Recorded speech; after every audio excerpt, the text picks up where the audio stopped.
सत्संगत जी, प्यार से कहना धन्यकार जी। सत्संग में पिछले कुछ घंटों से सभी भाव जो वक्ता बोले, वो चाहे साधन कुछ भी रहा हो, भजन रूप हो, स्पीच रूप हो, कविता रूप हो, तो एक ही मकसद इस इंसानी जन्म का कि ये जीवन को जीने का तरीका क्या है। ये जीना तो है, पर खुद को सिर्फ ये शरीर मान के नहीं, एक जीवन जो मिला है परमात्मा द्वारा, वो सिर्फ प्रभु परमात्मा को प्राप्त करना ही परम लक्ष्य के लिए मिला है। बाकी काम काज और जो भी इस जीवन में जीते जी होता है, वो तो साथ साथ एक स्वाभाविक रूप में हो जाता है। पर ये आत्मा का कल्याण जीते जी ही इस ब्रह्म ज्ञान द्वारा इस परमात्मा को प्राप्त करके होता है। तो एक आत्मा जो हमेशा से एक बंधन में बंधी हुई, एक सैल्वेशन, मुक्ति, आज़ादी की बात इस आत्मा की, तो वो मनुष्य जन्म में ही संभव है।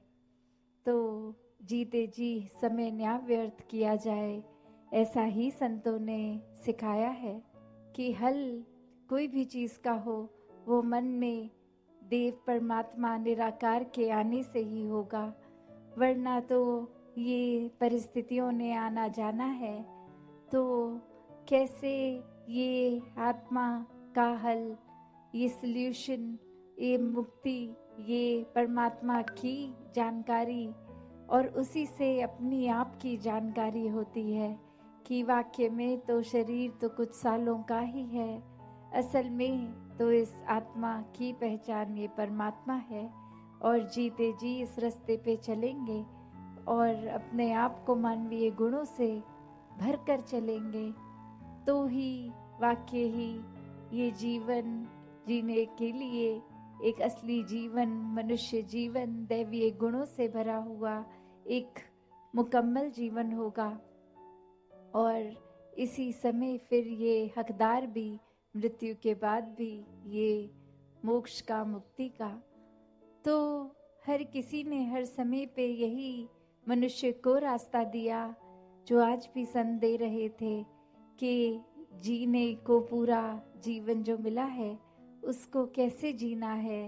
एक सिर्फ समय व्यर्थ करके या फिर एक किसी की नकल करते करते, जैसा वो कर रहे हैं, जैसा एक रिवाज, एक परंपरा, वैसा ही बिना समझे कारणों के करना है, या अपने जीवन को हर पल जीते जी वो कारण समझना है कि किस तरह जीवन खूबसूरत बनाया जाए, ये धरती खूबसूरत बनाई जाए। जिस समय हम इस धरती पे आए, ये धरती को जब छोड़ के जाएं, तो किस तरह उसको और सुंदर बना के जाना है।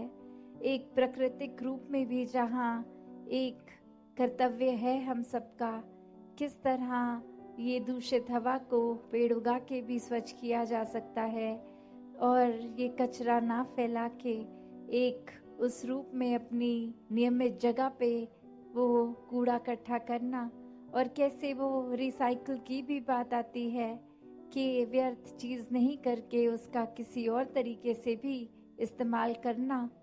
वहीं वो बात कि ये फिर प्रदूषण सिर्फ बाहरी संसार का नहीं, ये जीते जी हमें अंतर मन को भी साफ करना है, इस परमात्मा को और बसा के, जो कि पहले ही हमारे भीतर भी है, बाहर भी है, कण कण में है, हर जगह है।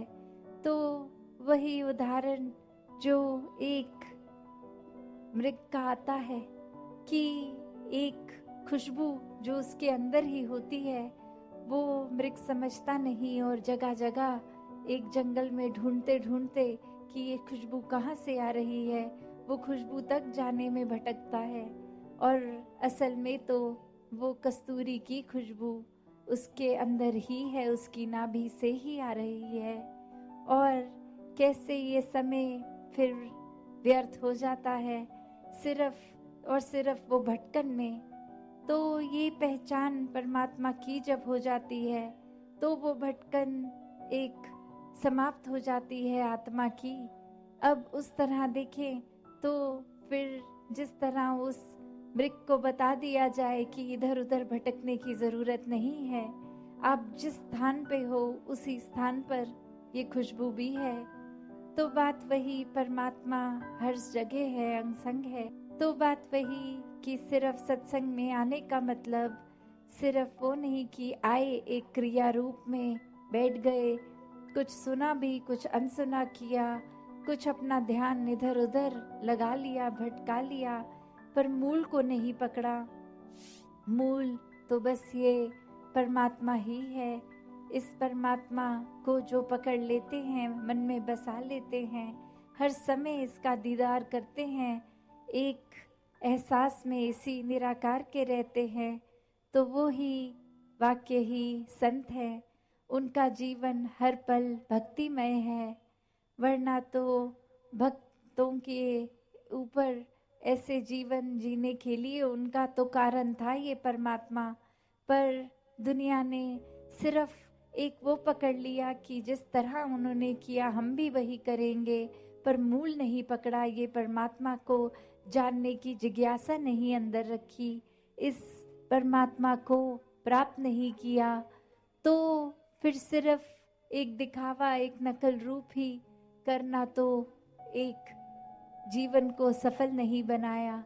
क्योंकि वो एक उस तरह की बात है कि अगर कोई एक घाव है, चोट है, तो उसको पहले मरहम लगा के वो अपनी त्वचा को, स्किन को नॉर्मल करना है, वरना तो एक छुपाने के तौर पे ऊपर से मेकअप लगा के भी छुपा दिया जाता है।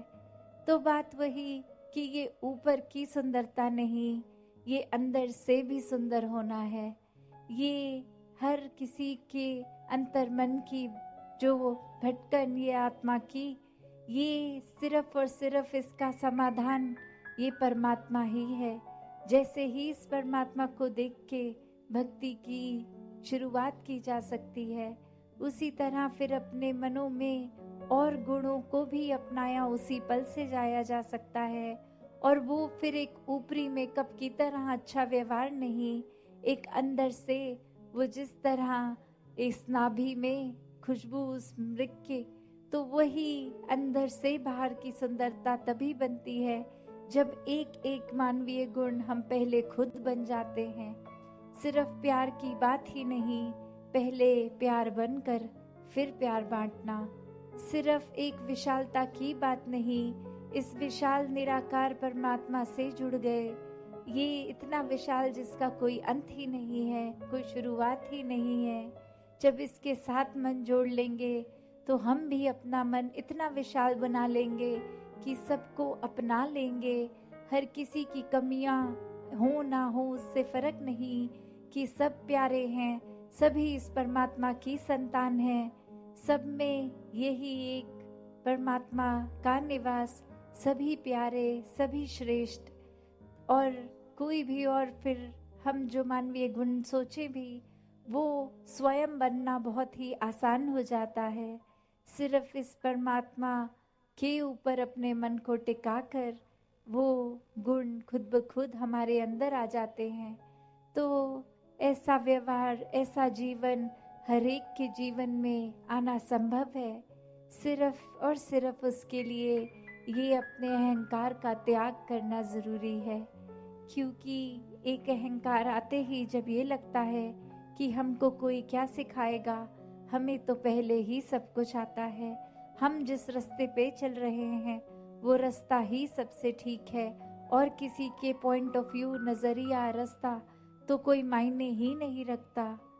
एक हमसे ज्यादा बुद्धिमान कौन होगा, हमसे ज्यादा शारीरिक बल किसमें होगा, हमसे ज्यादा आकर्षित करने वाला अपनी बातों से एक भारी सुंदरता से कौन होगा। ऐसा करते करते अगर भाव ये अहंकार के ही हो मन में, तो फिर तो कोई क्या ही सीखेगा। जब लगेगा हमको सब कुछ आता है, तो जहाँ इस पूरे संसार से ये कण कण में ही शिक्षा है, वहाँ इस शिक्षा को एक सिर्फ किताबी तौर पे ही नहीं, जब जितना ज़्यादा हम एक एक मनुष्य से, इस प्रकृति से जुड़ेंगे, ये परमात्मा के ऊपर आधारित करेंगे अपना रिश्ता, तो वाकई ही हर तरफ से शिक्षाएं मिलती रहेंगी जो जीवन में लागू करके जीवन को एक सुधारा जा सकता है, जीवन को एक सुंदरता दी जा सकती है। तो दासी और समय ना लेके इन्हीं शब्दों से अरदास इस निराकार से कि सेवा सुमिरन सत्संग हर एक के जीवन में आए, ये भक्ति हर किसी की और मजबूत होती चली जाए। सात संगत जी, दान निरंकार।